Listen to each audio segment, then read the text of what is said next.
अध्याय 26. अपस्मार आत्महत्या निवारणम तथा निज गुरुपद स्थिरीकरणम. दर्शनाला येणाऱ्या पितळ्यांच्या मुलाचा फेफऱ्याचा रोग बरा करणे, पुण्याच्या आंबेडकरांचा आत्महत्येचा विचार मोडून काढणे आणि मुंबईच्या पंतांना त्यांच्या गुरूंच्या चरणी कायम करणे.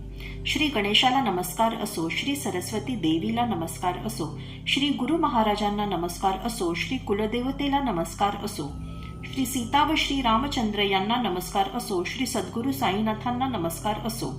हे पंचमहाभूतांचे मन व इंद्रिये यांनी समजण्याजोग्या सर्व सजीव व निर्जीव पदार्थांच्या समुदायांचे हे जग आरशात पडलेल्या शहराच्या प्रतिबिंबाप्रमाणे मायेचा घोटाळ्यात पाडणारा देखावा आहे.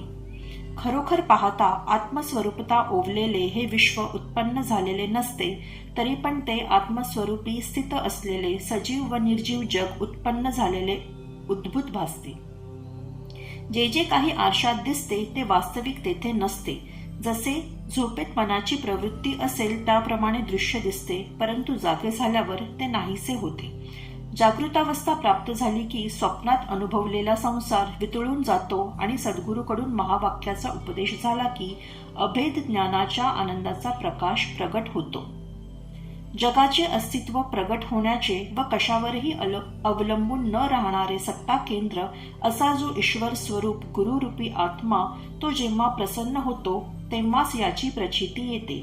स्वयंप्रकाशित व सत्वस्वरूप असे हे आत्म्याचे स्वरूप आहे आणि तेथे हा पंचमहाभूतांचा व माया कौतुकाचा खेळ आहे. ब्रह्मापासून ते गवताच्या काडीपर्यंत विस्तारलेले हे पंचमहाभूतांचे जगत सर्व कल्पित असून केवळ मायेचा देखावा आहे. त्याच्या खऱ्या स्वरूपाची जाण नसल्याने सुताच्या जाड दोरीला जसे साप, फुलाची किंवा मण्याची माळा, लाकडी सोटा किंवा पाण्याचा प्रवाह असे चुकीने समजतात, तसेच आत्म्याच्या यथार्थ ज्ञानाच्या अभावी आत्म्याच्या ठिकाणी हा जगाचा पसारा अस्तित्वात असल्याचे दिसते. गुरुच्या उपदेशाने जागृतीचा काळ आला म्हणजे तत्वज्ञानाचे मायामय देखाव्याचा नाश होतो. गुरु या धातूचे तृतीय पुरुषी एकवचनाच्या रूपाचा म्हणजे गृहणाती याचा अर्थ मनात धरला तर शिष्याला तत्वज्ञानाचा उपदेश करण्याला गुरु हा एकच जगात समर्थ आहे असे लक्षात येईल. गुरु या शब्दातील गु हे अक्षर गुणातील स्वरूपाचे निदर्शक असून रू हे अक्षर रूपातीत स्वरूपाचे निदर्शक आहे. गुण व रूप यांच्या पलीकडच्या म्हणजे निर्गुण व निराकार स्वरूपाची जो प्राप्ती करून देतो किंवा साक्षात्कार घडवितो त्यालाच गुरु म्हणतात. म्हणून साईबाबांना विनंती करूया की आमची बुद्धी आत्मपरायण, नित्य व अनित्य यातील भेद जाणणारी करून विषय सुखांचा त्याग करण्यात तत्पर झालेली करा. मी तर सदा सारासार विचार नसलेला मूर्ख, अविद्यारूपी अडथळ्यांनी झाकलेला व सदा सर्वदा मूर्खपणाच्या कल्पना करीत असणारा असा आहे. म्हणूनच मला हे कोडे पडले आहे. बाबा, गुरु व वेदांत यांच्या वचनांवर मी अढळ विश्वास ठेवीन असे करा, म्हणजे माझे मन आरशासारखे स्वच्छ होईल आणि त्यात आत्मज्ञानाच्या उपदेशाचा छाप स्पष्ट उमटेल. आणखी हे सद्गुरू साई समर्था या कळलेल्या ज्ञानाची यथार्थ सत्यता पटवून द्या, कारण अनुभवाशिवायच्या तोंडाच्या बडबडीने परमार्थ कसा साधला जाईल. म्हणून बाबा, आपल्या प्रभावाने हे ज्ञान प्रत्यक्ष शरीराने अनुभवायला मिळू द्या, म्हणजे सायुज्य मुक्ती सहज प्राप्त होईल. कृपा करून मला हेच दान द्यावे. त्यासाठी देवा सद्गुरू साई, मी तुझ्या चरणी माझा देहाभिमान अर्पण करतो. आता इथून तुझे तूच पहा, माझे मी पण माझ्याकडे नाही. माझा देहाभिमान घेऊन टाक, म्हणजे मला सुख दुःखाची जाणीव होणार नाही. तुझ्या इच्छेप्रमाणे कळसूत्र चालवून माझ्या मनाला बांध घाल, अथवा माझे जे मी पण ते तू स्वतःच होऊन सुख दुःखांचे भोगणे तूच घे. मला त्याची काळजी नको. हे पूर्णकामा साईनाथा, तुझा जय जयकार असो. तुझ्या ठिकाणी माझी भक्ती जडो. हे सर्व शुभ गोष्टींचे निवासस्थान असलेल्या साईनाथा, माझे हे चंचल मन तुझ्या पायी शांत हो. तुझ्या वाचून दुसरे कोण आम्हाला आमच्या हिताचे शब्द सांगेल आणि आमची दुःखे दूर करून मनाचे समाधान करेल. बाबा, शिर्डीचे भाग्य म्हणून आपले येथे येणे झाले. पुढे तेथेच आपण वास्तव्य केले आणि त्या जागेला तीर्थयात्रेचे स्थान बनविले. धन्य शिर्डीचे पुण्य की हा साई कृपावंत होऊन या जागेला आपल्या वास्तव्याने अलंकृत करून तिला भाग्यवंत करता झाला. हे साईनाथा, तूच मला प्रेरणा देणारा आहेस, तूच माझ्या वाणीला गती देणारा आहेस, तेव्हा तुझे गुण गाणारा मी कोण? सर्व कार्य करणारा व करविणारा तूच एक आहेस. तुझा नित्य सहवास हाच आमचा वेदांताचा अभ्यास व तुझ्या चरित्राचे श्रवण हेच आमचे पोथ्या पुराणांचे पारायण आहे. एकही क्षण वाया जाऊ न देता म्हणजे एकसारखा तुझ्या नामाचा जप करणे हेच आमचे नित्याचे ध्यान आहे आणि हेच आमचे समाधान आहे, ज्यामुळे ईश्वर भजनाला आम्ही पाठमोरे होऊ असले सुख आम्हाला नको. त्यापेक्षा परमार्थाला बाधक असे अधपतन ते कोणते असेल? आनंदाचे अश्रू हेच जणू काय तापलेले गरम पाणी आणि तुझे पाय धुवू शुद्ध प्रेम जणू काय चंदन. त्याने तुझ्या अंगाला उटी लावू आणि उत्तम प्रकारची श्रद्धा हीच जणू काय पांघरण्याचे वस्त्र ते तुझ्या अंगावर घालू. बाह्योपचाराच्या पूजेपेक्षा या मानसिक पूजा विधीनेच आम्ही तुला सुखप्रसन्न व सुख संपन्न करू. मन पूर्णपणे एकाग्र करून सात्विक अष्टभावरूपी 8 पाकळ्यांचे अतिनिर्मळ कमलपुष्प तुझ्या चरणी वाहू आणि त्याचे उत्तम फळ आम्ही प्राप्त करू. भोळी भक्ती किंवा श्रद्धा हा जणू काय बुक्का तो तुझ्या कपाळाला लावू. दृढ भक्ती जणू काय कमरबंद ती तुझ्या कमरेला बांधू आणि तुझ्या पायांच्या अंगठ्यावर मान ठेवून म्हणजे सर्वस्वी शरण येऊन अलौकिक आनंददायक मौज लुटू. प्रेम जणू काय रत्नांचे अलंकारस त्याने तुला सजवू. आमचे सर्वस्व म्हणजे जणू काय दृष्ट काढण्याची कडुलिंबाची पाने, मीठ, मोहऱ्या वगैरे त्याने ओवाळून दृष्ट काढू. 5 प्राण म्हणजे जणू काय चौऱ्या त्या तुझ्यावर ढाळू. आमचे तन्मय होणे हे जणू काय छत्रस त्याने तुझे उन्हापासून संरक्षण करू. अशा प्रकारे गंध अर्घ्य सहित अष्टोपचाराची स्वानंदरूपी पूजा तुला अर्पण करून हे साईराजा आमच्या कामासाठी आम्ही तुझी आराधना करू. आपले इच्छित प्राप्त करून घेण्यासाठी साई समर्थ या नामाचा जप करू आणि याच मंत्राने परमार्थ साध्य करून आपल्या निष्ठेचे सार्थक करून घेऊ. पूर्वीच्या अध्यायात अत्यंत दयाळू श्री साई समर्थ आपल्या भक्तांचे कल्याण साधण्यासाठी त्यांना कशी शिकवण देत असत ते सांगितले. आता या अध्यायात दर्शनाला आलेल्या भक्ताला आपल्या मूळ गुरुच्या पायी कशा तऱ्हेने स्थिर करीत असत त्या कथेतील कौशल्य लक्ष देऊन ऐका. मागच्या अध्यायाच्या शेवटी ज्या पंत नावाच्या भक्ताच्या कथामृताचा जो निर्देश केला त्यातील तत्व मनात पक्के होण्यासाठी बाबांनी त्यांना कसकसे अनुभव दाखविले, कसे डोळ्यात निष्ठारूप अंजन घातले, कसे आपल्या गुरुपदी स्थिर केले आणि कसे मन शांत केले ते ध्यान देऊन श्रोत्यांनी ऐकावे. एकदा एक पंत नावाचे भक्त मित्रांच्या संगतीत साईंच्या दर्शनाच्या इच्छेने मोठ्या प्रयत्नाने शिर्डी येथे गेले. ते पूर्वीच अनुग्रह पावलेले असून आपल्या गुरुच्या चरणी स्थिरचित्त होते. शिर्डीत कशासाठी जायचे अशी त्यांच्या मनात शंका उत्पन्न झाली, परंतु जसा ज्याचा योग असतो त्याप्रमाणे माणसाला आधी कल्पना नसलेला भोग प्राप्त होत असतो.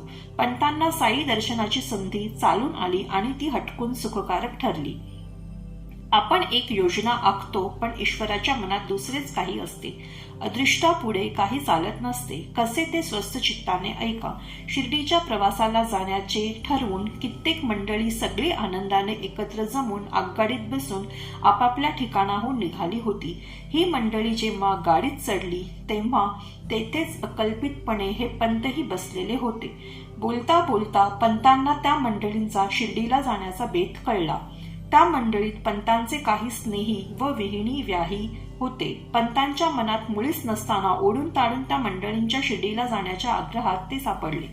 आधी पंतांचा जेथे जाण्याचा विचार होता त्या ठिकाणापर्यंतचे तिकीटही त्यांनी काढलेले होते, परंतु पुढे तो विचार त्यांनी बदलला. ते विरार स्टेशनवर उतरले आणि मंडळी मुंबईला पुढे गेली. मग पंत देखील खर्चासाठी उसने पैसे घेऊन मुंबईला गेले. मित्रांचे मन मोडवत नव्हते. आपल्या गुरुची संमती घेतली आणि मग ते सर्व मिळून आनंदाने शिर्डीला येऊन पोहोचले. सकाळी 11च्या सुमारास ते सगळे मशिदीत गेले आणि बाबांच्या पूजेसाठी भक्तांची गर्दी पाहून त्यांना उल्हास वाटला आणि बाबांचे रूप पाहून ते आनंदित झाले. इतक्यात पंतांना चक्कर येऊन ते बेशुद्ध होऊन पडले. त्यांच्या जीवाला अशक्तता आली आणि शरीर अगदी हालचालशून्य झाले. हे पाहून सोबत आलेल्या मंडळींना काळजी वाटली आणि त्यांचे मन अगदी अस्वस्थ झाले. परंतु साईबाबांच्या कृपादृष्टीने व त्या मंडळींच्या मोठ्या मदतीने मस्तकावर पाणी छाटल्यावर पंतांची बेशुद्धता समूळ नष्ट झाली. ते शुद्धीवर आले आणि खडबडून उठून बसले. जणू काय झोपेतून आत्ताच उठून बसले. साईबाबा पूर्ण अंतर्ज्ञानी होते. पंतांनी आधीच गुरुचे शिष्यत्व पत्करलेले आहे हे त्यांनी जाणले होते. म्हणून त्यांना आश्वासन देऊन बाबांनी त्यांना त्यांच्या गुरूंच्याच पायी कायम केले. बाबा म्हणाले, प्रसंग काहीही येऊ, अपना तकिया छोडना नाही. म्हणजेच आश्रयाचे स्थान सोडू नये. सदा सर्वदा आपल्या स्थानाला चिकटून राहावे आणि एकनिष्ठपणे सर्व गुरूंची ऐक्यता लक्षात ठेवावी. पंतांना ती खूण पटली. आपल्या गुरूची आठवण झाली आणि साईबाबांच्या कणवाळूपणाची आठवण जन्मभर राहिली.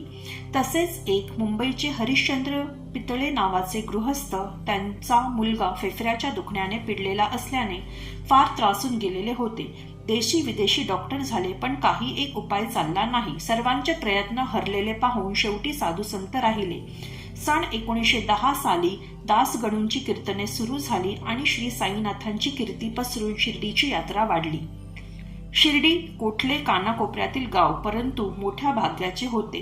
ते आता पंढरपूर झाले आणि यात्रा अपार लोटू लागली. साईबाबा केवळ दर्शनानेच किंवा नुसत्या हाताच्या स्पर्शाने किंवा फक्त कृपेने पाहून रोग घालवितात असे अनेकांना अनुभव आले. त्यांना अनन्यपणे शरण गेले म्हणजे भक्तांचे कल्याण होत असते. सगळ्यांच्या मनातील इच्छा जाणून बाबा त्या सर्व पुरवीत असतात. उदी लावल्याने भूत पिशाचे पळून जातात. आशीर्वादाने रोग नाहीसे होतात आणि कृपादृष्टीने दुःखे जवळ येत नाहीत. हे ऐकून लोक शिर्डीला धावधावून जातात. असा साईबाबांचा महिमा दासगणूंच्या ग्रंथातून, कथा कीर्तनातून व कर्णोपकरणी ऐकून पितळे यांना त्यांच्या दर्शनाची उत्सुकता झाली. सर्व मुले बाळे व भेट म्हणून नाना प्रकारची फळे बरोबर घेऊन ते आपल्या पूर्वपुण्याईच्या योगाने बाबांच्या दर्शनाला शिर्डीस येऊन पोहोचले. तेथे मुलाला बाबांच्या पायांवर घातले आणि स्वतःही बाबांपुढे लोटांगण घातले. तोच एक अगदी वेगळाच प्रकार घडला आणि पितळे मनात अत्यंत गडबडून गेले. साईबाबांची दृष्टादृष्ट होताच मुलगा एकाएकी बेशुद्ध झाला आणि डोळे गरगर फिरवून खाली पडला आणि ते मातापिता घाबरून गेले. तो मुलगा जमिनीवर बेशुद्ध पडला. तोंडाला खूप फेस आला आणि आई बापांना काळजी वाटली की या दैवभोगाला काय उपाय करावा. त्या मुलाचा श्वासोच्छ्वास कोंडला गेला असे वाटले. तोंडातून सारखा फेस येत राहिला आणि सर्व शरीराला घाम सुटला आणि त्याची जिवंत राहण्याची आशाच खुंटली. असे झटके अनेक वेळा मुलाला पूर्वी येऊन गेले होते, परंतु एकही खेपेला इतका उशीर झाला नव्हता. हा झटका तर न भूतो न भविष्यती असा होता. याने तर मरण येते की काय अशी स्थिती आणली. बाळाची अशी अवस्था पाहून आईच्या डोळ्यातील अश्रू थांबत नव्हते. ती बाई मनात म्हणाली, आपण आलो कशाकरिता आणि हे काय झाले. उपाय शोधायला गेलो तर तो अपायच ठरला. साईबाबांचे पाय असे प्राणघातक का बरे व्हावेत. आमचा सर्व खटाटोप व्यर्थ गेला. चोराच्या भीतीने घरात शिरावे, तो घरच अंगावर कोसळावे. वाघ खाईल म्हणून गायीने जीवाच्या भीतीने पळून जावे, तो तिला वाटेत कसाही भेटावा. उन्हात तापलेल्या वाटसरूने झाडाच्या सावलीत विसावा घ्यावा, तो ते झाडच उपटून अंगावर पडावे. देवावर श्रद्धा ठेवून पूजेसाठी जावे, तो देऊळच अंगावर कोसळावे. असे हे झाले पहा.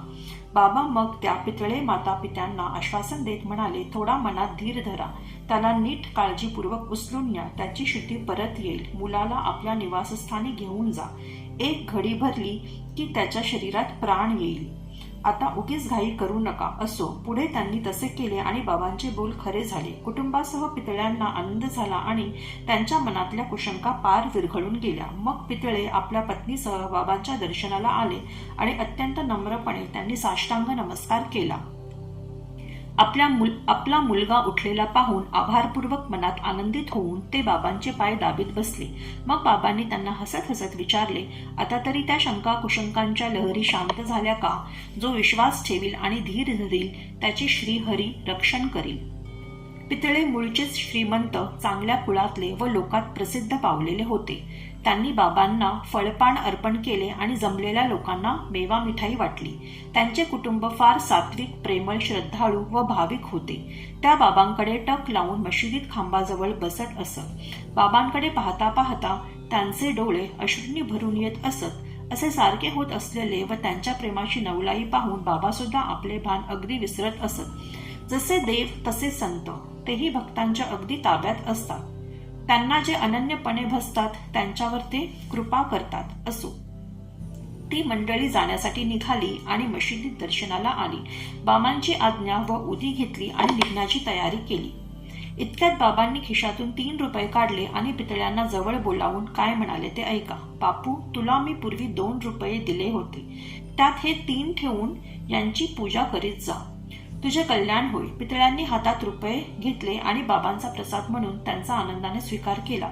बाबांच्या पायांवर त्यांनी लोटांगण घातले आणि म्हणाले, महाराज, माझ्यावर कृपा असू द्या. पितळे मनात विचार करू लागले, माझी तर शिर्डीला ही पहिलीच फेरी, मग बाबा हे काहीतरी काय म्हणतात ते मला निश्चित कळत नाही. बाबांना मी पूर्वी कधी पाहिले नाही, मग हे पूर्वी 2 रुपये मला कसे दिले? त्यांच्या या बोलण्याचा अर्थ स्पष्ट कसा होईल? पितळ्यांची ती जाणण्याची इच्छा वाढली, परंतु बाबांनी पत्ता लागू दिला नाही आणि ती अस्पष्टता तशीच राहिली. संत सहज जरी काही बोलले तरी त्यांचे ते शब्द खरे होत असतात याची जाणीव पितळ्यांच्या मनात होती, म्हणून ते विचारात पडले. परंतु पुढे ते जेव्हा मुंबईला आपल्या घरी परत गेले तेव्हा एक म्हातारी होती जिने त्यांची ही जिज्ञासा पूर्ण केली. ती म्हातारी म्हणजे पितळ्यांची आई होती. सहज शिर्डीची हकीकत विचारित असताना 3 रुपयांची गोष्ट निघाली, परंतु तिचा कशाशी संबंध जुळविता येईना. नंतर विचार करता त्या म्हातारीला आठवण झाली आणि ती पितळ्यांना म्हणाली, आता मला खरेच आठवले. बाबा बोलले ते अगदी खरे आहे. आता तू तुझ्या मुलाला शिर्डीला नेऊन साईंचे दर्शन करविलेस, तसेच तुझ्या वडिलांनी तुला पूर्वी अक्कलकोटी नेले होते. तेथील महाराज देखील महाप्रसिद्ध सिद्ध पुरुष, अंतर्ज्ञानी, योगी, विद्वान व परोपकारी होते.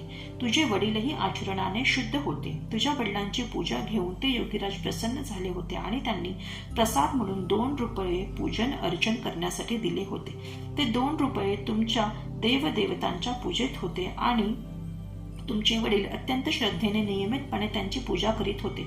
त्यांची निष्ठा मला एकटीला ठाऊक होती, त्याप्रमाणे ते वागत गेले होते. त्यांच्या मागे ती पूजेची साहित्य, मुलांची खेळणी झाली. मुलांची देवावरची श्रद्धा उडाली, पूजेची लाज वाटू लागली आणि पूजेसाठी लहान मुलांची नेमणूक झाली. मग रुपयांची दाद कोण घेणार अशी कित्येक वर्षे लोटली. त्या रुपयांची बेदाद झाली, त्यांची आठवणही साफ नाहीशी झाली आणि ती रुपयांची जोडी हरवली. असो, तुमचे भाग्य मोठे की साईंच्या रूपाने ते अक्कलकोट स्वामी महाराजच विस्मरणाचे आच्छादन दूर करण्यासाठी आणि संकटांचे निवारण करण्यासाठी तुम्हाला भेटले.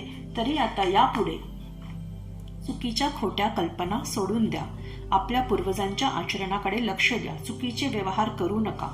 या रुपयांचे पूजन करीत जा आणि या संतांच्या प्रसादाचे भूषण माना. साई समर्थांनी ही खूण तुम्हाला पटवून तुमची भक्ती पुन्हा जागृत केली आहे. आईंची ही गोष्ट ऐकून पितळ्यांच्या मनाला अत्यंत श्रेष्ठ असा आनंद झाला आणि साईबाबांच्या व्यापकतेची मनात खात्री पटून त्यांना दर्शनाचे सार्थक झाल्याचे वाटले. आईच्या शब्दरूपी अमृताने पितळ्यांच्या नष्ट झालेल्या भावना जागृत केल्या, पश्चातापरूपी प्रायश्चित घडवून दिले आणि पुढचे कल्याण दाखवून दिले. असो, होणार ते होऊन गेले. संतांनी पुढच्या कार्यासाठी जागे केले आणि त्यांचे उपकार मानून पितळे आपल्या कामात सावध राहिले. असाच आणखी एक अनुभव सांगतो. भक्तांच्या स्वैर अविचारी वृत्ती बाबा कशा आवरतात ते स्वस्थ चित्ताने ऐका. गोपाळ नारायण आंबेडकर नावाचे पुणे येथे राहणारे साईबाबांचे एक श्रेष्ठ भक्त होते. त्यांची कथा आदरपूर्वक ऐका. इंग्रज सरकारच्या पदरी अबकारी खात्यात त्यांची नोकरी होती. 10 वर्षे ते पुरी झाल्यावर ती सोडून ते घरी बसले. त्यांचे नशीब फिरले आणि प्रतिकूल झाले. सर्व दिवस काही सारखे नसतात. ग्रहदशेचे फेरे आले, ते भोगल्याशिवाय कोणाला बाजूला होता येईल. सुरुवातीला ते ठाणे जिल्ह्यात नोकरीला होते. पुढे नशिबात जवार आले. जेथे अंमलदार होते तेथेच ते बेकार झाले. नोकरी ही जणू काय अळूच्या पानावरचे पाणी असते, पुन्हा परत कशी मिळेल. आंबेडकरांनी नंतर प्रयत्नांची शिकस्त करून पाहिली, परंतु त्यांना यश आले नाही. म्हणून कोणाची गुलामगिरी न करता स्वतंत्र राहण्याचा त्यांनी निश्चय केला. त्यांच्यावर आपत्तींचा कळस झाला आणि ते सर्व प्रकारे हताश झाले. वर्षानुवर्षे त्यांची सांपत्तिक स्थिती खाली खाली गेली. आपत्तीवर आपत्ती आली आणि घरातील परिस्थिती सहन करण्यास कठीण झाली. अशा प्रकारे 7 वर्षे गेली. दरवर्षी ते शिर्डीला जात असत आणि बाबांपुढे रात्रंदिवस लोटांगणे घालून गाराणे गात असत. इसवी सन 1916 साली ते अत्यंत वैतागून गेले आणि त्यांना वाटले की शिर्डी क्षेत्री जाऊन जीव द्यावा. या खेपेस कुटुंबासह ते शिर्डीत 2 महिने राहिलेले होते. एका रात्री काय गोष्ट घडली ती ऐका. दीक्षितांच्या वाड्यासमोर बैलांच्या गाडीवर बसले असताना आंबेडकरांच्या मनात विचारांच्या लहरी चालल्या. ते जीवनाला कंटाळले होते. त्यांच्या मनाची वृत्ती अगदी उदास झाली होती. हा त्रास आता पुरे झाला, आणखी नको. जगण्याची आशा आता सोडून द्यावी असा विचार करून जीवावर उदार होऊन आंबेडकर विहिरीत उडी घालण्यास तयार झाले. दुसरे कोणी जवळ नाही अशी शांत वेळ पाहून आपल्या मनाची हौस पुरवीन आणि दुःखावेगळा होईन असे त्यांनी ठरविले. आत्महत्येचे पाप मोठे भयंकर, तरी ते करण्याचा विचार त्यांनी पक्का केला. परंतु साईबाबा या जगाचे चालक आहेत. त्यांनी आंबेडकरांचा हा विचार टाळला. तेथेच 4 पावलांवर एका खानावळवाल्याचे घर होते. तोही बाबांचा सेवक होता. सगुणाने त्यावेळी घराच्या उंबऱ्यावर येऊन आंबेडकरांना विचारले की अक्कलकोट महाराजांची पोथी कधी वाचली होती का? पाहू पाहू कोणती ती पोथी म्हणून आंबेडकरांनी ती हातात घेतली. सहज पाने चाळून पाहिली आणि मध्येच ते वाचू लागले. कर्मधर्म संयोग कसा जुळून आला. वाचायला विषयही तसाच आला आणि तो वाचल्याबरोबर हृदयातील विचारांवर ठसा कसा उमटला. ही कथा सहजासहजी आली ती सर्व श्रोत्यांना ग्रंथाच्या विस्तार भयामुळे अगदी थोडक्यात सांगतो. अक्कलकोट येथे आत्मस्वरूपी निमग्न असलेले महान संत स्वामी समर्थ महाराज असताना पुष्कळशा रोगांनी आजारी असलेल्या त्यांच्या एका भक्ताला सहन करण्यास कठीण कष्ट प्राप्त झाले. रोगांपासून मुक्त होईन म्हणून बरेच दिवस त्याने महाराजांची सेवा केली होती. आता ते कष्ट सहन होत नव्हते म्हणून तो भक्त फार उद्विग्न झाला. आत्महत्येचा निश्चय करून रात्रीची वेळ पाहून एका विहिरीवर जाऊन त्याने त्यात आपले शरीर झोकून दिले. इतक्यात स्वामी समर्थ महाराज तेथे आले. आपल्या हाताने त्याला बाहेर काढले आणि उपदेश केला. भोक्तृत्व सारे भोगलेच पाहिजे. आपल्या पूर्वकर्माप्रमाणे व्याधी, कुष्ठ, क्लेश किंवा रोग यांचे भोगणे पूर्ण झाल्याशिवाय हत्यायोग अवलंबून सुटका कशी होईल. हा भोग अपुरा राहिला तर दुसरा जन्म घ्यावा लागेल. म्हणून तसेच कष्ट थोडे आणखी सहन कर. आत्महत्या करणारा होऊ नकोस. ही समयोचित कथा वाचून आंबेडकर मनात थक्क झाले आणि बाबांची व्यापकता पाहून आपल्या जागी एकदम स्वस्थ बसले. आंबेडकर मनात समजले की प्रारब्ध हे भोगलेच पाहिजे असे बाबांनी योग्य वेळी सुचवले म्हणून भलते साहस मी केले नाही. हा दृष्टांत म्हणजे जणू काय आकाशवाणीच बोलली असे आंबेडकरांना वाटले आणि त्यांची साईचरणी आसक्ती जडली. खरोखरच साईबाबा असंभवनीय घटना घडवून आणतात. सगुणाच्या तोंडून हा साईंचा इशारा या पोथीद्वारे मिळण्यास थोडासा का उशीर झाला असता तर जन्माचा मातेरा झाला असता. माझ्या प्राणाला मी मुकलो असतो. कुटुंबाचे भयंकर नुकसान केले असते. पत्नीवर अनर्थ ओढविला असता आणि स्वार्थ व परमार्थ दोन्ही घालवून बसलो असतो. पोथीचे निमित्त करून बाबांनी सगुणाला प्रेरणा दिली आणि आत्महत्येपासून त्याचे मन परत फिरविले. असा प्रकार घडला नसता तर आंबेडकर बिचारा फुकट जीवाला मुकला असता. परंतु जेथे साईसारखा तारणारा असेल तेथे मारणारा काय करू शकेल. या भक्ताच्या वडिलांची अक्कलकोट स्वामींची भक्ती होती. तीच मुलाने पुढे चालवावी हा स्पष्ट बोध बाबांनी त्याला या अनुभव रूपाने करून दिला. असो, पुढे छान झाले. हेही दिवस निघून गेले. आंबेडकरांनी ज्योतिषशास्त्राचा परिश्रमपूर्वक अभ्यास केला आणि त्याचे फळही उदयाला आले. साई कृपाप्रसाद पाहून पुढे चांगले दिवस आले. ज्योतिषशास्त्रात प्रावीण्य संपादले आणि पूर्वीची दैन्यावस्था पार नाहीशी झाली. गुरूंच्या चरणी प्रेम वाढले. आरोग्य, खुशाली व सौख्य झाले आणि संसारात विश्रांती व उत्कर्ष लाभून अत्यंत आनंद प्राप्त करते झाले. असे अगणित एकाहून एक बाबांचे मोठे चमत्कार सांगू जाता ग्रंथाचा विस्तार वाढेल म्हणून नुसते त्यांचे सार सांगितले. हेमाडपंत साईबाबांना शरण आले आहेत. पुढील अध्यायात श्यामाला बाबांनी विष्णू सहस्रनामाचे दान कसे दिले याचे गोड वर्णन होईल. श्यामा नको नको म्हणत असताना त्याच्यावरच्या अनिवार्य प्रेमामुळे बाबा बळेच विष्णू सहस्रनाम त्याचे सुंदर महात्म्य सांगून देतील. आता काळजीपूर्वक ती कथा ऐका. अनुग्रहाची वेळ येता शिष्याची मुळीच इच्छा नसता बाबा तो देताना दिसतील. सद्गुरूच्या घरी अनुग्रह करण्याची तऱ्हा कशी अलौकिक असते हे या अध्यायात दिसून येईल. श्रोत्यांनी ती कथा आदरपूर्वक ऐकावी. हा साई सर्व गुणांची खान आहे. कल्याणाचे कल्याण आहे. त्याचे चरित्र पवित्र व पुण्यकारक आहे. सुदैवानेच ते ऐकायला मिळते. सर्वांचे कल्याण असो अशा प्रकारे संत व सज्जन यांनी प्रेरणा केलेल्या भक्त हेमाडपंत यांनी रचलेल्या श्री साई समर्थ यांच्या सत्यचरित्राचा अपस्मार आत्महत्या निवारणम तथा निज गुरुपद स्थितीकरणम नावाचा 26वा अध्याय समाप्त झाला. श्री सद्गुरू साईनाथांना अर्पण असो. सर्वत्र मंगल असो.